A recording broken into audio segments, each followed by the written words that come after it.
you all wanna be round a champion, a champion. This is me, I'm still on it, 'cause you all wanna be loved. Yeah, you all wanna be loved by a champion. Bonjour à tous. Aujourd'hui je vous retrouve dans une nouvelle vidéo et je me retrouve avec Jack qui porte son petit manteau de Stitch. Mais je vais lui enlever, c'était juste pour rigoler. C'est un manteau qui tient hyper chaud et on a le même ici pour la peluche. Alors celui-ci c'est une taille XS et si jamais vous voulez acheter le même, alors c'est pas du tout en partenariat, hein, c'est quelque chose que j'ai tout simplement acheté sur Amazon. Et celui de Jack, si jamais ça vous intéresse, c'est une taille M. Alors j'ai choisi de mettre un DIY en fin de vidéo à chaque fois, qui soit plus simple, plus rapide, plus facile. Alors j'espère que ça va vous plaire et je vous laisse tout de suite avec les images.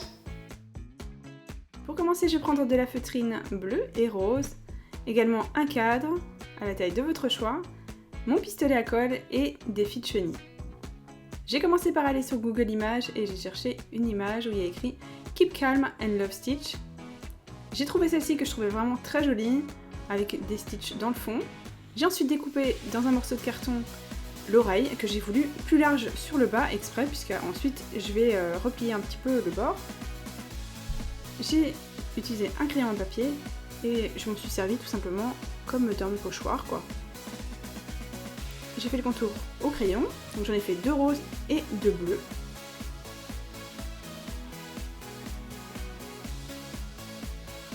Ensuite, j'ai tout découpé.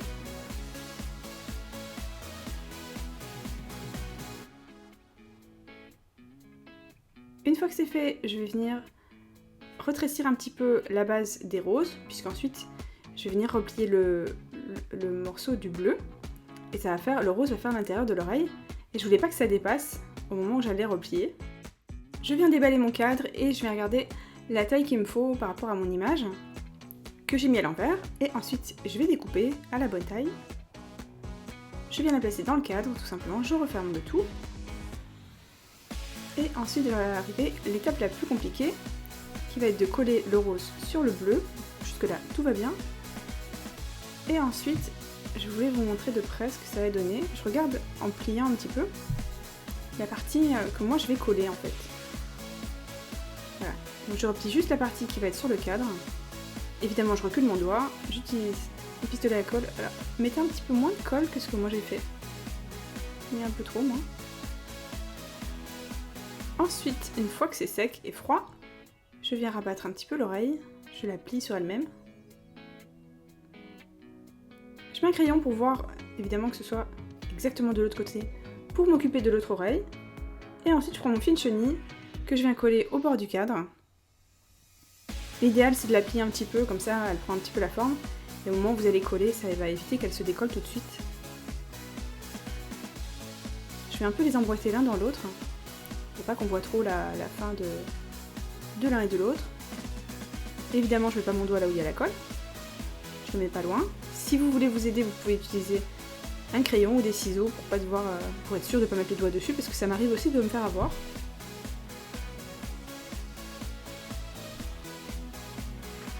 Et voilà ce que ça donne.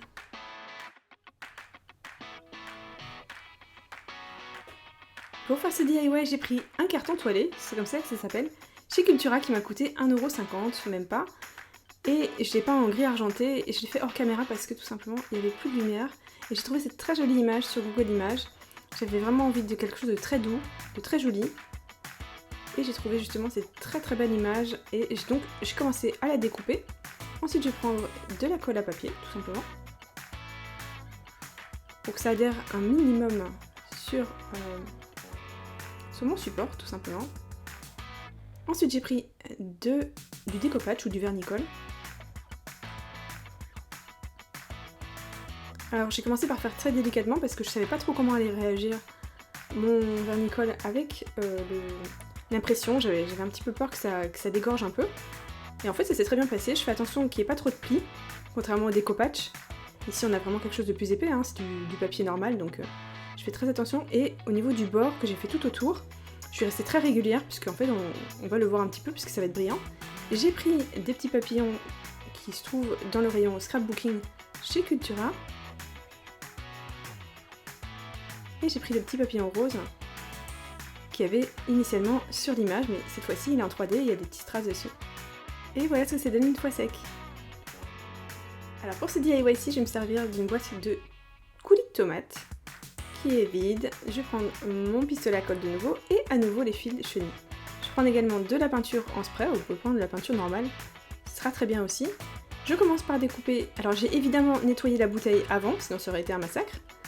Mais malgré tout, il va falloir la renettoyer, vous voyez. Une fois qu'on a fait la bonne hauteur. Moi je l'ai renettoyé avec du produit vaisselle, j'ai passé également de l'alcool à 90 dedans. Comme ça, ma bouteille elle est impeccable. Ensuite, j'ai appliqué de la peinture et une fois que c'était sec, j'ai regardé la taille du contour avec mon fil chenille pour voir comment ça va se passer une fois que ce sera collé. J'ai découpé un tout petit peu plus grand que la taille. C'est pas évident de voir exactement la taille qu'il faut. Parce qu'il y a quand même un fil métallique à l'intérieur. Et ça bouge un petit peu. Je place un petit peu de colle au fur et à mesure. Et pour le dernier morceau, je me suis servi de ciseaux. J'ai appuyé pour que ça reste, pour que ça adhère bien l'un avec l'autre. Et voilà ce que ça donne pour le DIY le plus simple. Cette vidéo est terminée, j'espère qu'elle vous a plu.